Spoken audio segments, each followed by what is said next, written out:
Hello doctors, it is exactly the middle of 2021. The weather is nice, things are opening up, everyone is upbeat.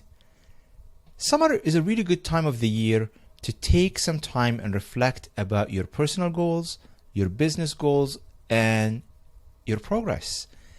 In this video, I'm going to talk about a few items that I think are very important for the success of your clinic.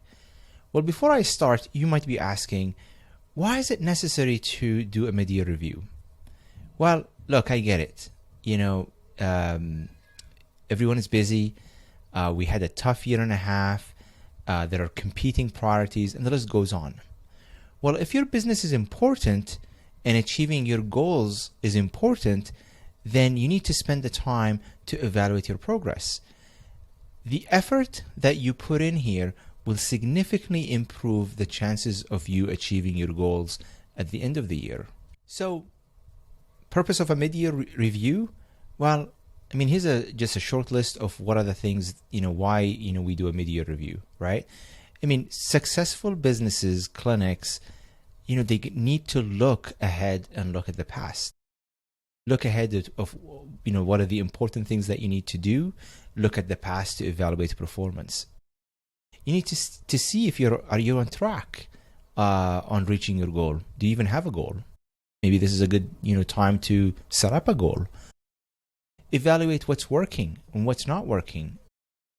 Focus the team and refocus the team to what's important, what's going to move the needle. All of these things are important for the success of the clinic. So, what are the foundation of a successful clinic? In my opinion, there are at least 4 elements to a successful clinic. And number 1, it starts with you. You need to be in a good headspace to run an effective business. You need to have the stamina to keep going. That means you have to be physically and mentally healthy. So do a self-diagnostic. See how you feel. Are there areas that you need to be addressing? Gyms are opening up now. For me, the last year and a half was very tough. I personally like to go to a CrossFit gym. I like to play soccer. All of these activities, were just not available. And, I just could not motivate myself to work out from home, to be honest with you. So, my fitness dipped, right? So this is now a good time where everything is opening up. Put that physical and mental health back into your schedule because it's important. The second part of a successful clinic is your operation. And this is a really big topic, right? And there's a lot of things that you need to sit down and evaluate, okay? But I'm going to just highlight, 2 areas that are, in my opinion, are very important. And hopefully that get you started to think about, what other areas in operation that you need to think about. So let's think about staffing. I mean, staffing is just a big one. There are many things to think about when you are thinking about, your staff. So here's a quick question. I mean, have you lost employees in the last year? Are you struggling to find suitable candidates, for open positions? Well, everybody have that struggle. How is your onboarding and training process? By thinking about these things, it would identify maybe gaps in your HR system, gaps in your recruitment, and these things would help. Fixing these things would help your recruitment initiative. Onboarding new staff. Well, let's think about your current staff. Do you do a regular check-in with them, right? Do you have a performance evaluation? Do you address their concerns? Do you act upon these concerns? What are the things they're struggling with? Do you have a training, for them? Is there, do you offer professional development? What are the gaps in all of this? The next piece that I want to talk about is your systems. A clinic has many systems. I mean, think about the front systems, the front desk systems, the sterilization systems, the hygiene. I mean, there's so many systems. And, when I asked people about their systems, they said, yeah, I mean, we have systems and whatnot. And yeah, absolutely. Everybody has systems. But number one, are these systems documented? Are these systems, do people follow these systems?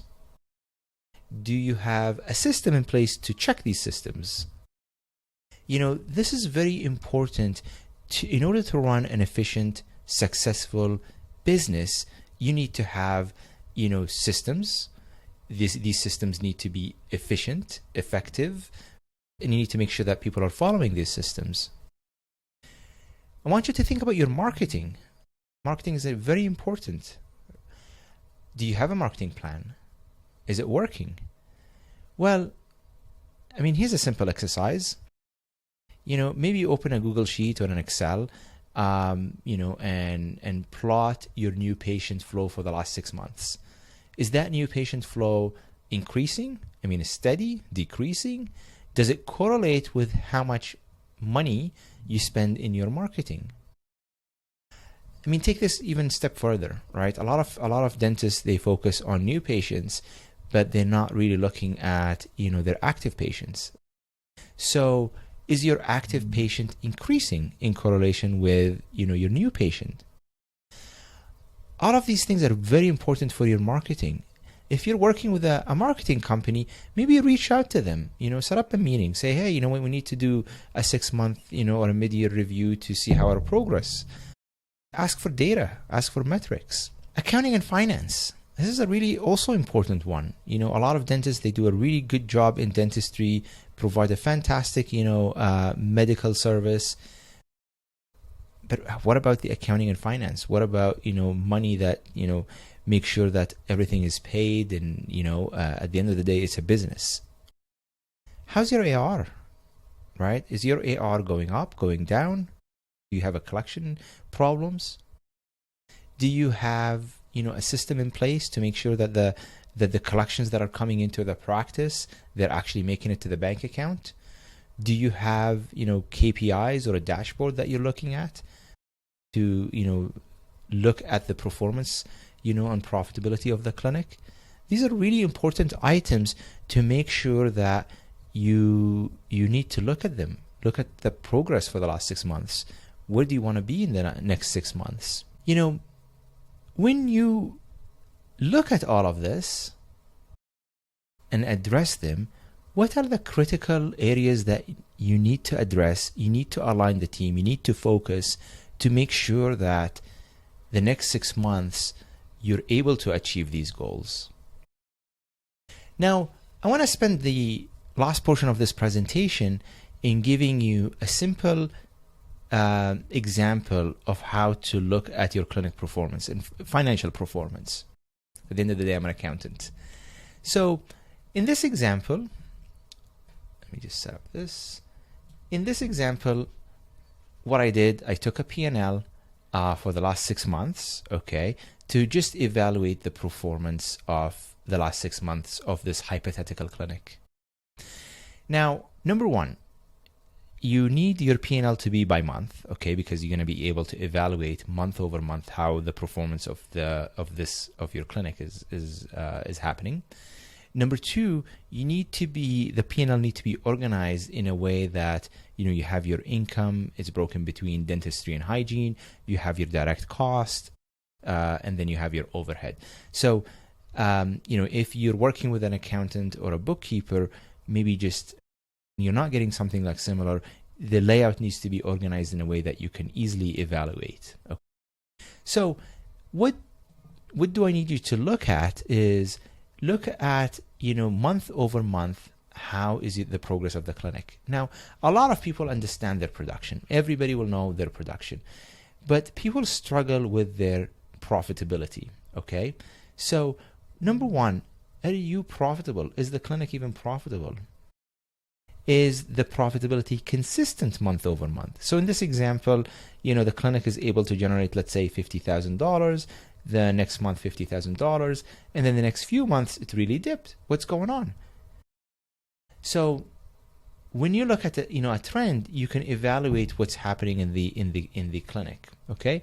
The next thing that I want you to look at is, you know, your percentages. You know, and when you look at percentages, I mean, people will ask, okay, well, what are the industry standard? or, well, I don't know what should be the percentage. Well, I have the solution for you. In this example, I just pulled a hypothetical 2020. Okay.